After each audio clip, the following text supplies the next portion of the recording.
अस्सलाम वालेकुम स्टूडेंट्स। आप सारा साल तैयारी करते हैं, मेहनत करते हैं, दिल लगा के पढ़ते हैं, लेकिन जब पेपर्स के बाद रिज़ल्ट आता है तो आपका रिज़ल्ट जो नतीजा होता है वो कुछ तसल्ली बख्श नहीं होता। आप परेशान होते हैं कि आपने इतनी मेहनत की, इतनी मेहनत से पढ़ा, पूरा साल तैयारी की, लेकिन अच्छे मार्क्स नहीं आए।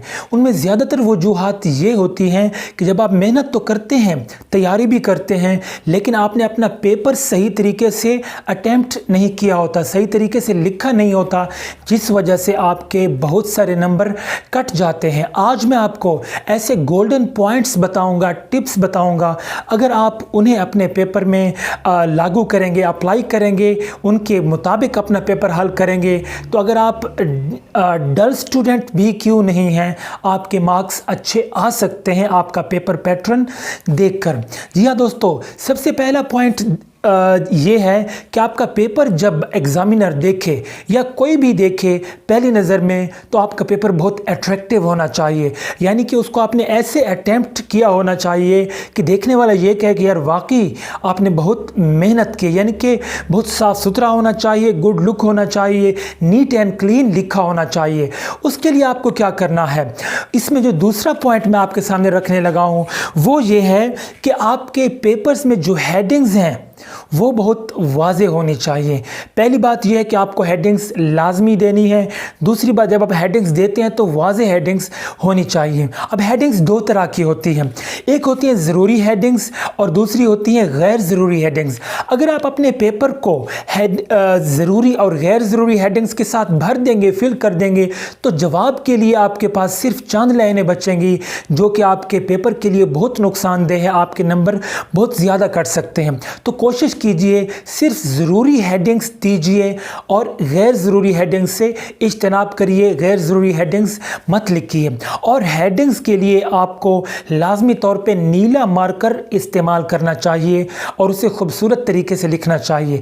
लेकिन अगर आप खुशखत्ती की ट्रेनिंग लेते रहे हैं, अगर आपकी खुशखत्ती, आपकी राइटिंग अच्छी है, आप खुशखत्ती जानते हैं, तो कोशिश करिए कि कटे हुए मार्कर से लिखिए। अगर आपको खुशखत्ती नहीं आती तो कभी कटा हुआ मार्कर इस्तेमाल मत कीजिए, लेकिन नीले कलर में मार्कर आपका होना चाहिए, किसी और कलर में नहीं होना चाहिए। ये बात याद रखिए। दूसरा जो पॉइंट है, बहुत अहम पॉइंट, वो ये है कि बाज़ औक़ात आप लिखते वक्त जो हाशिया दिया होता है पेपर के दोनों साइडों पे, हाशिए के बाद और पेपर के नीचे बहुत सारी खाली जगहें छोड़ देते हैं, वो जगहें खाली रह जाती हैं, आप वहाँ पे लिखते नहीं। या फिर कुछ स्टूडेंट्स ऐसी गलती करते हैं कि एक लाइन पे लिखते हैं जबकि दूसरी लाइन खाली छोड़ देते हैं, यानी कि एक एक लाइन छोड़ के लिखते हैं।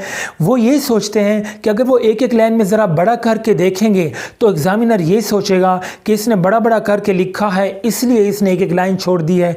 तो बेटा ऐसा मत कीजिए। एग्ज़ामिनर आपसे ज़्यादा समझदार हैं, उनके सामने ऐसे कई हज़ारों लाखों पेपर्स डेली गुजरते हैं, तो वो आपकी ये ट्रिक समझ सकते हैं। इसलिए ऐसा मत कीजिए, आपको बहुत ज़्यादा नुकसान होगा। हाशिए के अलावा कोई खाली जगह मत छोड़िए, कोई लाइन मत छोड़िए। जो भी जगह आपको दी गई है उस सारी जगह पे आपको लिखना है। अगला जो पॉइंट है वो भी बहुत अहम है। अगर आप कोई तारीफ़ लिख रहे हैं, डेफिनेशन लिख रहे हैं, या हदीस या कुरान पाक का तर्जमा लिख रहे हैं, या कोई कौल अक़वाल ज़री या कोई कोटेशन लिख रहे हैं, तो कोशिश करिए या तो उसे मार्कर से लिखिए, या फिर अगर आप उसे पेन के साथ लिख रहे हैं तो उसे मार्कर के साथ इन्वर्टेड कामाज में बंद कर दीजिए, ताकि वाज़े तौर पे पता चले कि आपने ये तारीफ़ लिखी है, हदीस या कुरान पाक का तर्जमा या किसी बड़े आदमी का कौल लिखा है। इस बात को लाजमी लाजमी नोट कर लीजिए कि आपको इन चीज़ों को इन्वर्टेड कामाज में लिखना है, और वो कोशिश करिए इन्वर्टेड कामाज मार्कर के साथ दिए जाने चाहिए। अगला जो अहम पॉइंट है वो ये है कि आपसे जितना पूछा जाए उतना ही लिखिए, जिसे हम कहते हैं कि टू द पॉइंट जवाब लिखिए। कभी ऐसा मत कीजिए कि आपको सवाल थोड़ा पूछा है लेकिन आपने जवाब डिटेल में लिख दिया। बाज़ औक़ात स्टूडेंट्स कंफ्यूज हो जाते हैं कि हमें मुख्तसर लिखना है या बड़ा लिखना है। इसके लिए एक अहम सी बात है कि जो भी सवाल होता है उसके सामने उसका नंबर लिखा होता है, उसके मार्क्स लिखे होते हैं। तो आप इससे अंदाज़ा लगा सकते हैं कि अगर वो 2 मार्क्स का है, 2 नंबर का है, तो आप उसको 2 या 3 लाइन का लिखिए। अगर डेफिनेशन है तो डेफिनेशन और उसके साथ 1 या 2 मिसालें दीजिए। अगर वो 3 से 4 या 5 नंबर का है तो उसकी आपको तशरीह यानी कि उसको आपको एक्सप्लेन करना है, तफसील से लिखना है। अगर 7 नंबर का है तो उसे आप मज़ीद तफसील से, आमतौर पे जो 6 या 7 नंबर के होते हैं ये साइंस के सवाल होते हैं या फिर इस्लामियात के होते हैं जिनमें हेडिंग्स होती हैं या फिर मज़ामीन होते हैं। अब साइंस का इसलिए कि इनमें डायग्राम्स होती हैं, डायग्राम्स भी आप वाज़े तौर पे बनाया करें, क्योंकि 9th 10th में आम तौर पे कच्ची पेंसिल जिसे हम लेड पेंसिल कहते हैं ये अलाउ नहीं होती। तो कोशिश करिए कि आप प्रैक्टिस कीजिए मार्कर के साथ या पेन के साथ, आपको डायग्राम सही तरीके से बनानी आनी चाहिए। इस बात को लाजमी नोट कर लीजिए।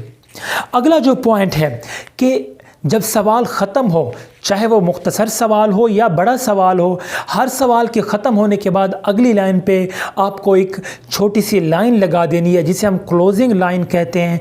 इससे ये वाज़े होता है कि सवाल आपका यहाँ पे ख़त्म हो चुका है। अगर आपके जहन में ये सवाल उठ रहा है कि भाई सवाल नंबर तो साइड पे लिखा होता है तो लाइन लगाने की क्या ज़रूरत है, एक बात याद रखिए कि आपको पेपर एग्ज़ामिनर के पॉइंट ऑफ व्यू से चेक करना है।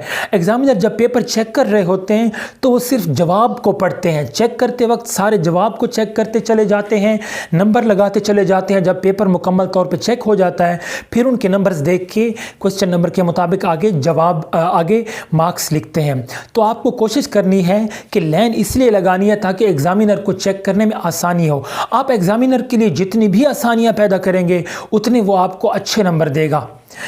अगला जो पॉइंट है बहुत अहम कि बाज़ औक़ात चॉइस दी होती है कि 5 में से 3 सवाल कीजिए, 3 में से 2 सवाल कीजिए। तो स्टूडेंट्स गलती करते हैं कि अगर 5 में से 3 सवाल का वो कहता है तो वो 5 सवाल लिख देते हैं, ये सोचकर कि अगर एक सवाल गलत होगा तो दूसरे में से नंबर आ जाएंगे, इस तरह हमारे नंबर पूरे हो जाएंगे। ऐसा कुछ भी नहीं होता। अगर आपको ये चॉइस दी गई है कि 5 में से आपने 3 सवाल लिखने हैं तो एग्ज़ामिनर ने पहले 3 सवाल चेक करने हैं, बाकी सवाल उसने छोड़ देने हैं, चेक नहीं करने। इस तरह अगर आप 5 सवाल लिख देंगे तो हो सकता है आपके मार्क्स कट जाएं। ये गलती कभी भी मत कीजिए, आमतौर पे ये गलती की जाती है। और आखिर में एक बोनस जो टिप है, बोनस पॉइंट है, जैसे ही आपका पेपर मुकम्मल हो जाए, मुकम्मल होने के बाद आपने पेपर को एक बार रीड लाजमी कर लेना है, पढ़ लेना है, क्योंकि इसके 2 फ़ायदे हैं। पहला फ़ायदा ये है कि अगर कोई लफ्ज़ मिस हो जाता है, कोई चीज़ मिस हो जाती है, आप उसे दोबारा लिख सकते हैं, गलती को सही कर देते हैं। जो दूसरा पॉइंट है जो सबसे अहम है उससे ये है कि आप अपना पेपर देख के ये अंदाज़ा लगा सकेंगे कि आपने कितनी मेहनत की थी, आपके पेपर का वज़न कितना है, आपने कितनी मेहनत के साथ इस पेपर को लिखा है। बहुत सारे स्टूडेंट्स तो ये अंदाज़ा भी लगा लेते हैं उस वक्त कि उन्होंने जितना पेपर अटैम्प्ट किया है। फ़र्ज़ करें अगर 100 नंबर का पेपर अटैम्प्ट किया तो वो अपना पेपर देख के अंदाज़ा लगा लेते हैं कि भाई इसके 85 नंबर तो पक्के आ जाएंगे। और बहुत सारे ऐसे स्टूडेंट्स होते हैं जिनके जितने नंबर्स का वो सोचते हैं उनके उतने नंबर आ जाते हैं। ये बड़ी बात होती है। अपना एनालिसिस आप कर सकते हैं इस दौरानी में। तो कोशिश कीजिए कि पेपर को वक्त पे मुकम्मल करने के बाद उसे दोबारा लाजमी पढ़ लीजिए। ये बहुत ही अहम पॉइंट्स थे, बहुत ही जिन्हें हम गोल्डन पॉइंट्स कह सकते हैं। अगर आप इन पे अमल करते हुए अपना पेपर हल करते हैं तो अगर आप चाहे नील स्टूडेंट्स क्यों नहीं हैं, अगर आप डल ही क्यों नहीं हैं, तो आप पासिंग मार्क्स ज़रूर ले जाएंगे। दुआ है कि अल्लाह ताला आपको पेपर्स में कामयाबी अता करें। इस वीडियो को लाइक कर दीजिए, शेयर कर दीजिए ताकि ये इन्फॉर्मेशन तमाम स्टूडेंट्स तक पहुंच सके। Thank you so much. अल्लाह हाफिज़।